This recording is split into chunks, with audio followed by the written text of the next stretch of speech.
ever get that feeling? Like you're trying to, I don't know, like piece together some sort of big picture of like how the world works, right? And Yeah. you're like bombarded with information from all sides. A million different sources, yeah. You want to be informed, but it's just like too much to process. It really is. So that's kind of the whole point of what we're doing here with the deep dive, right? Right. You bring us the stuff you're already interested in, the articles, the research, whatever's on your radar. And we try to like pull out those key takeaways, the real aha moments that help connect the dots. Yeah. Help you make sense of it all. Yeah, without like completely overwhelming you with like mountains of information. Exactly. So today we're diving into a collection of essays that we both found really fascinating. Yeah, this one really grabbed our attention. It's called Egalitarianism as a Revolt Against Nature and Other Essays. Mm-hmm. And what's striking about this book is like there's this consistent thread running through all the different essays, like a unified perspective, you know? Right. It sheds light on, well, everything from historical developments to like the complexities of the world we're living in right now. It's pretty impressive, actually. Yeah, I thought so too. And what immediately grabbed my attention was, well, the book's central premise. Mm-hmm. It basically questions something that's like so often taken for granted, you know? Mm-hmm. Even in circles that are like all about free markets and individual liberty. Yeah. And that's the inherent virtue of equality. Right, like equality as this unquestionable good. Yeah. Like we always hear these debates framed as a trade-off, right? Like how much equality are we willing to sacrifice for efficiency or the other way around? But this book, it like challenges that fundamental assumption itself. Like, is equality even the right goal to be striving for? Exactly. And that's what we want to explore in this deep dive. Yeah. So our goal is to kind of unpack some of the core arguments from these essays, give you a deeper understanding of, well, some of the foundational ideas of libertarian thought, and explore how those ideas can provide like a critical lens to view other ideologies, you know? Yeah, and other ways of structuring society. Right. So let's jump right into what I thought was a really provocative concept, this whole argument against egalitarianism. Right.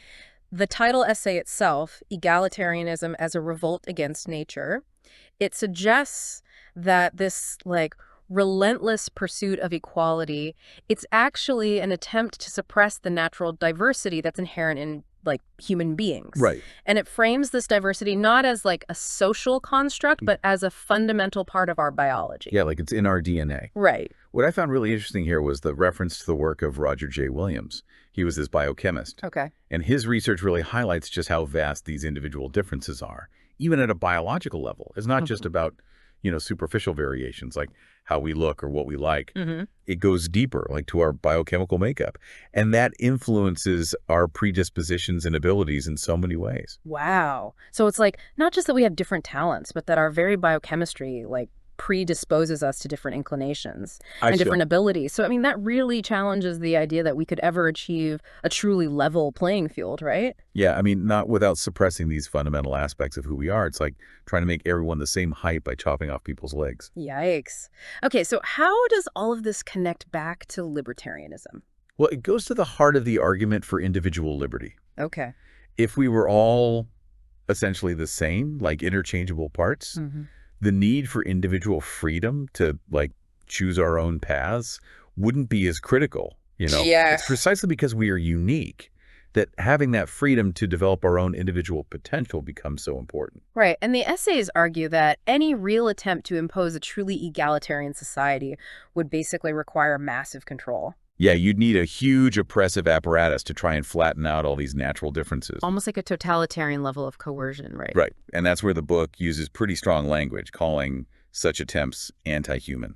I mean, it does bring up that chilling example from Kurt Vonnegut Jr.'s Harrison Bergeron. You know that story. Yeah, it's a classic. It paints this, like, really disturbing picture of a future where everyone is forced to be equal. Yeah, by handicapping anyone who's talented, intelligent, or even beautiful. It's like a vision of forced uniformity. Yeah, and it makes you feel, well, kind of sick to your stomach. Definitely. And the book suggests that, like, that gut reaction we have to stories like Harrison Bergeron, that feeling of horror, it's like an innate recognition that human beings are not meant to be uniform. Right. It's like we instinctively know that diversity, variety, even what some might call inequality, these are fundamental characteristics of being human.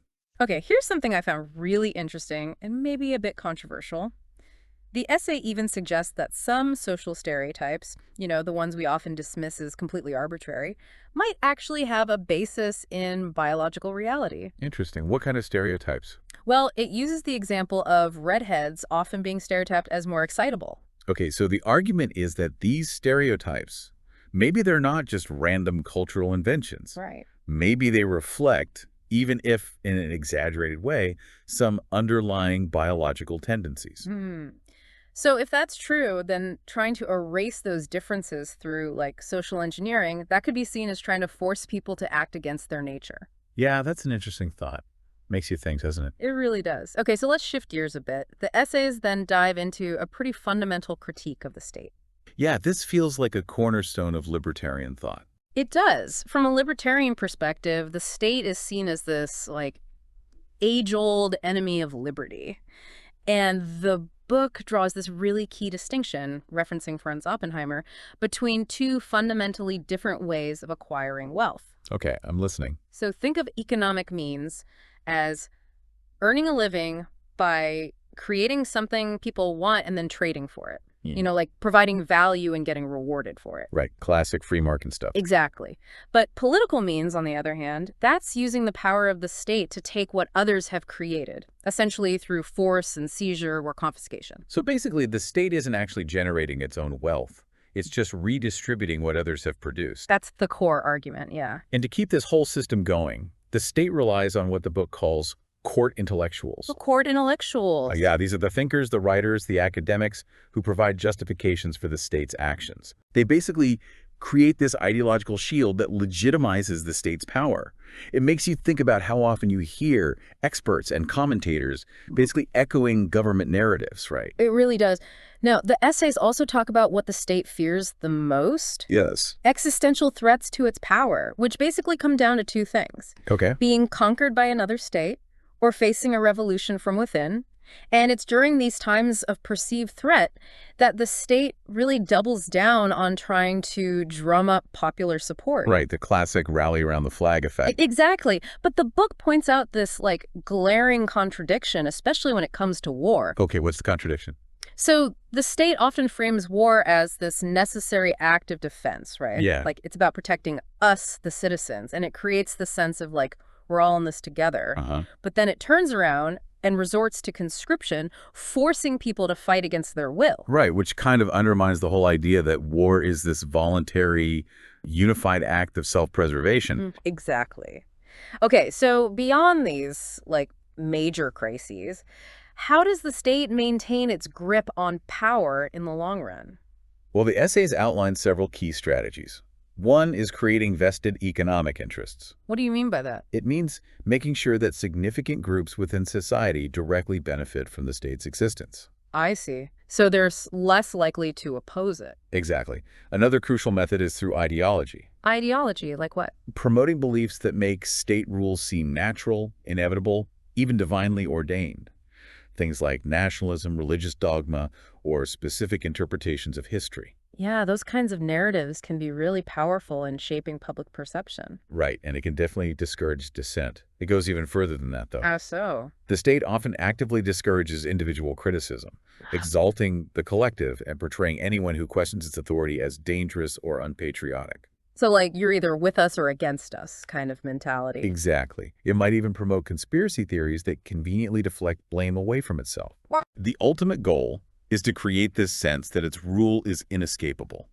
Like trying to convince people that the current order is the only possible order. Precisely. Now, here's something really insightful. The essays analyze how even concepts and institutions originally intended to limit the state's power end up getting used to legitimize it. Like what?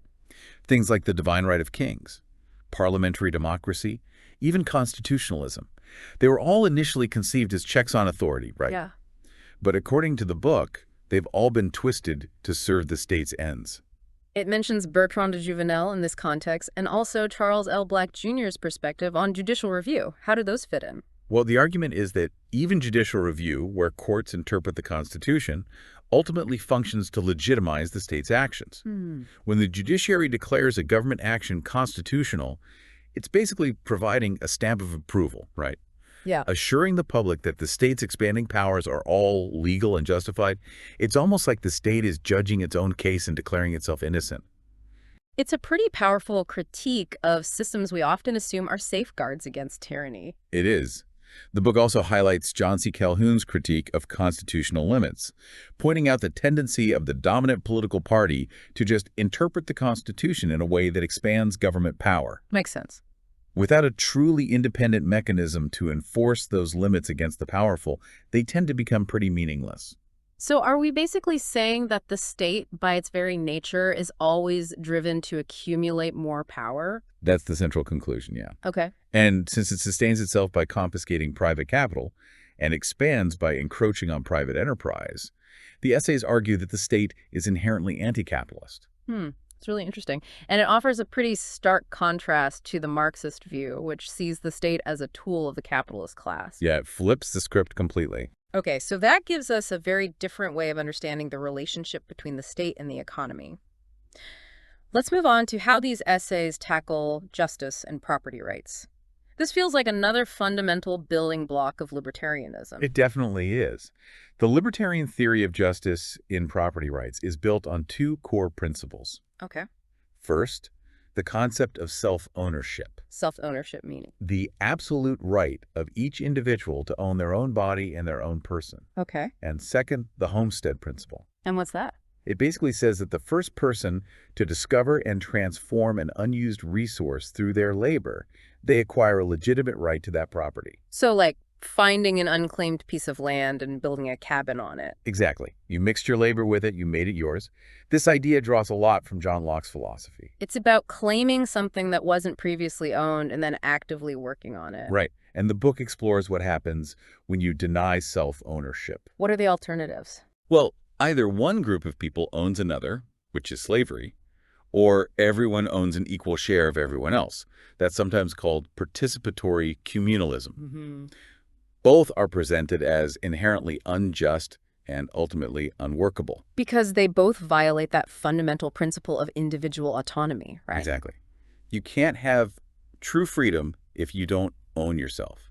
Now, things get a bit more complicated when we talk about how this theory applies to existing property titles. Yeah, that's a thorny issue. I mean, how do we reconcile these principles with the reality that so many current property titles may have originated from, government grants, historical injustices, or even coercive redistribution? Right. If we went back to first principles, it could lead to massive upheaval. Yeah, like who really owns what? The essays acknowledge these practical challenges, but simply accepting all existing titles as they are, that's morally problematic, especially when you consider things like slavery or government confiscations. So how do we address these potentially unjust property claims from the past? The guiding principle is to try and identify the direct descendants or heirs of the original victims. The people who were wronged. Yeah. If you can identify them with reasonable certainty, then the argument is that the unjustly acquired property should, in principle, be returned to them. Ideally without requiring compensation from the descendants of the original perpetrators, right? Exactly, especially if their claim to the property is based solely on that initial injustice. That sounds incredibly difficult to actually implement in many cases. It would be a huge undertaking, no doubt. But the underlying principle is important. Yeah. A truly just system of property rights should try to rectify past wrongs as much as possible. Okay, so what about the libertarian perspective on the use of violence? Well, the essays are very clear on this. Violence is only justified in self-defense. Protecting yourself or your property from direct aggression. Exactly. It's never permissible to initiate violence against innocent third parties, even in the context of a so-called just war. The focus should always be on those who initiate the aggression.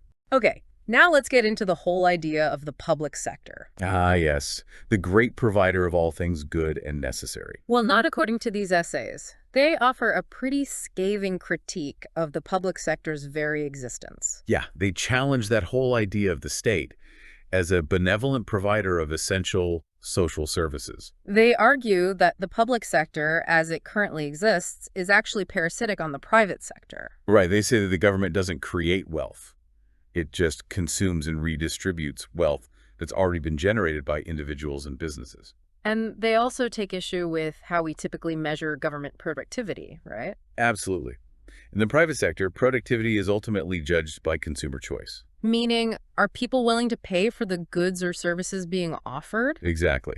But in the government sector, it's often measured simply by how much money is spent. The more they spend, the more productive they are. That seems to be the logic, yeah.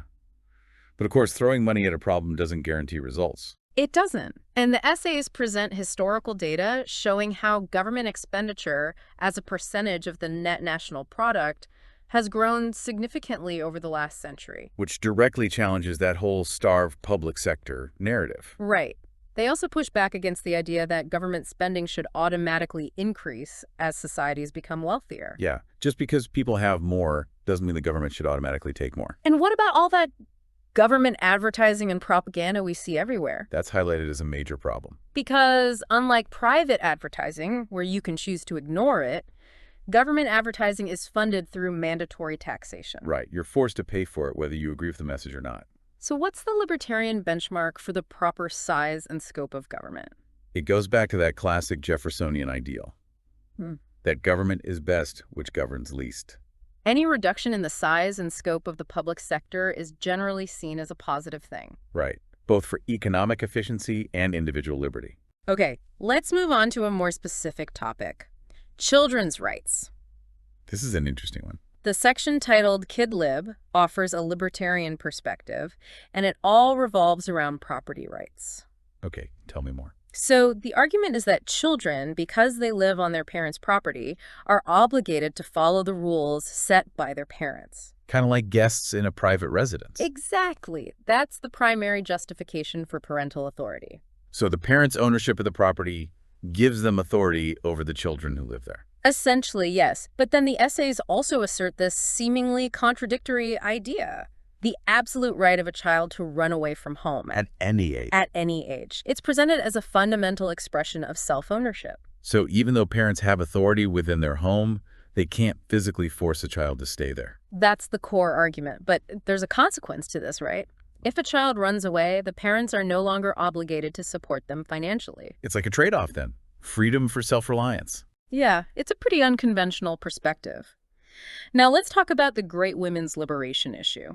Another hot topic. It's fascinating to consider a libertarian perspective on this movement, especially given when these essays were written. Right, during the height of the women's liberation movement. The essays acknowledge the movement's concerns about economic discrimination and the underrepresentation of women in various fields. But they offer a critique of some of the proposed solutions, particularly the use of quotas. Why are they skeptical of quotas? Well, the main concern is that it sets a dangerous precedent. If we say that underrepresentation in one field automatically justifies quotas, what about other groups that might be overrepresented? Do we start removing people from those fields based on their group identity? That's the slippery slope argument. It's focusing on group identity rather than individual merit. Right. And the essay even suggests, somewhat controversially, that maybe men are actually the more oppressed gender in modern society. Now, that's not a perspective you hear every day. It's definitely thought-provoking. They point to things like societal expectations for men to initiate marriage proposals and be the primary breadwinners. So it challenges that narrative that women are the sole victims of societal oppression. Exactly. And what about that argument you hear from some feminists that traditional gender roles are just a result of cultural conditioning or brainwashing? The essays acknowledge the influence of culture, of course. But they also point out that male dominance has been a pretty constant feature throughout history across almost every culture. Right, which suggests that maybe it's not just cultural brainwashing. Maybe there are deeper, possibly biological factors involved. Okay, let's move on to the environment. Another big one. The section on conservation in the free market lays out a libertarian approach to environmental issues. Okay. They directly address the argument that capitalism is the main driver of environmental problems. That's a common critique. But they counter it by pointing to the abysmal environmental record of centrally planned economies like the Soviet Union. Where environmental concerns were often completely ignored. Right. They also challenge some of those aesthetic judgments made against cities and economic development. Like what's considered overcrowded or ugly. Exactly. They argue that cities can actually be very diverse and innovative. And what about that whole idea of destroying natural resources? They say that resources are ultimately meant to be used by humans. To improve their lives. Exactly. The question is how to manage those resources responsibly. And for libertarians, the answer is private property rights and the free market. Okay, walk me through that. So the idea is that when people own resources, they have an incentive to manage them sustainably. Because their own well-being is tied to the value of those resources. Right.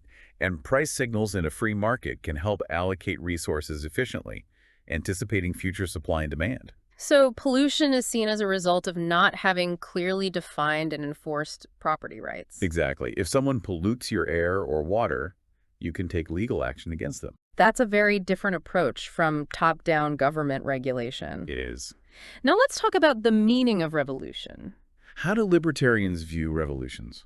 Well, they see it as more than just violent uprisings. It's a broader, long-term process. Involving intellectual and cultural shifts, the development of new ideas, and the gradual erosion of the old order. So it's about changing hearts and minds as much as changing the political system. Exactly. They point to the classical liberal revolution of the 17th through 19th centuries as a prime example. Which led to huge advancements in human progress and living standards. Right. Now, what about national liberation movements? Those can be pretty controversial. Yeah, they are. And libertarians don't have a blanket position on them. It depends on the specific situation. Right. If a movement is genuinely resisting foreign aggression and wants to establish a free society, then it would generally be supported. But if it's an aggressive movement that wants to impose its will on others, then it would be opposed. They use the example of the conflict in Northern Ireland to illustrate this. Where both sides have legitimate grievances, but neither seems interested in a truly libertarian solution. Right.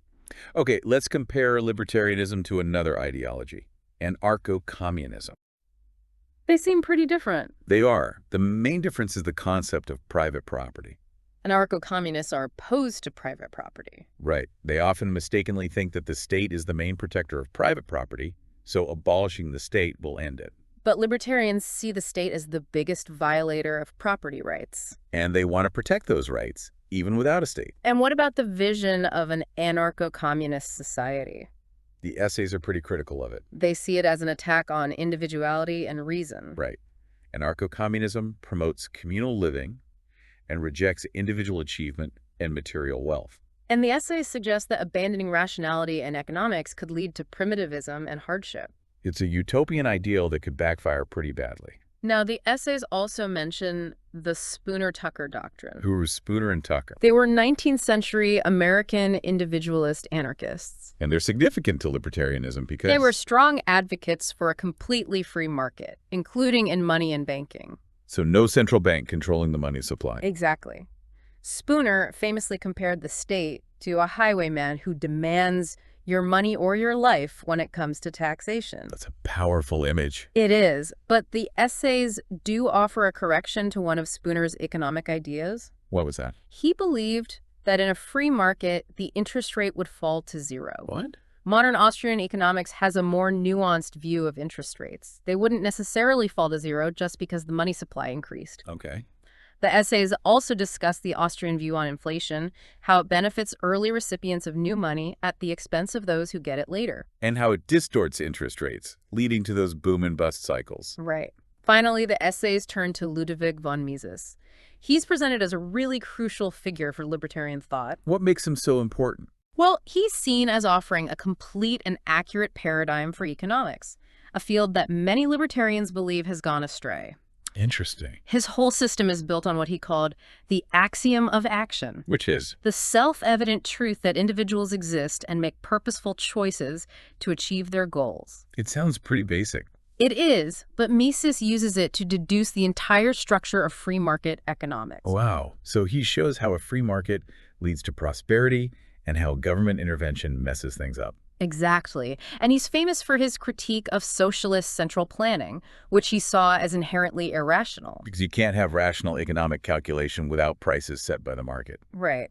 The essays also touch on why the Austrian school, to which Mises belonged, has been historically neglected. Why is that?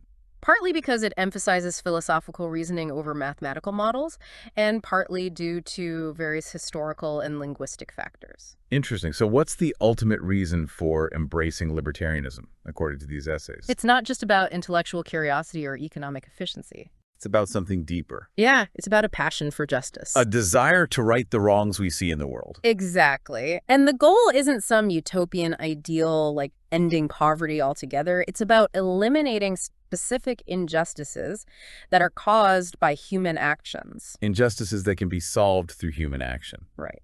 Okay, the last section brings together several themes: freedom, inequality, primitivism, and the division of labor. Sounds like a lot to unpack. It is. So freedom is seen as absolutely essential for individual development. For people to reach their full potential. But they also emphasize that a highly developed society with a complex division of labor is also crucial. So we need both freedom and a sophisticated society. Yeah, they critique that Marxist view that sees the division of labor as a bad thing, something to be overcome. They see specialization and exchange as beneficial. Exactly. They also criticize the romanticization of primitive life, that whole noble, savage idea. It's like romanticizing a time when people were less free and less prosperous. Right. Mises argued that true individuality and intellectual development are actually products of civilization. Not something you find in a state of nature. And they point out how people in less developed countries tend to embrace Western culture and living standards when they have the chance. Which kind of undermines that romanticized view of primitive life. It does. They also talk about the role of envy in hindering progress, particularly in less developed societies. How so? Envy and the fear of triggering envy can stifle individual initiative and economic development. It's like a self-imposed limitation. Yeah, they emphasize that civilization isn't automatic. It takes effort to maintain and advance it. And what about inequality? Well, they argue that inequality of income and control are basically inevitable in a free society. Even if we strive for justice, we'll still have some level of inequality. Right. They reference the iron law of oligarchy, which suggests that all organizations will eventually develop hierarchies. And they also critique some trends in modern education, like downplaying content in favor of feelings and open-ended discussion. And what about the shift from individual egalitarianism to group egalitarianism? Yeah, they discuss that too, how it's led to this focus on quotas and preferential treatment for certain groups. Which raises questions about who gets to define oppression. Exactly. And how do we decide who deserves special treatment? It's a complex issue for sure. It is. So it all comes back to this fundamental tension, right? Between individual liberty and enforced equality. Yeah. These essays really make you think about which value we should prioritize. And what the consequences of each approach might be. So to wrap up our deep dive into egalitarianism as a revolt against nature and other essays, I think it's clear that this book offers a really unique and thought-provoking perspective on some fundamental questions. Yeah, it challenges a lot of conventional wisdom. We've explored that tension between individual liberty and enforced equality, the nature and dangers of state power, and the importance of a just system of property rights. These are ideas that everyone should grapple with, regardless of their political beliefs. Absolutely. So for those listening, I want you to consider this. How have these libertarian arguments challenged or maybe even reinforced your own understanding of society and justice? And what are the implications if we truly prioritize individual freedom and diversity over equality as the primary goal? These are big questions, and this deep dive is just the start of the conversation. I encourage everyone to seek out these essays and engage with these ideas directly. Form your own opinions, think critically, and let's keep the conversation going.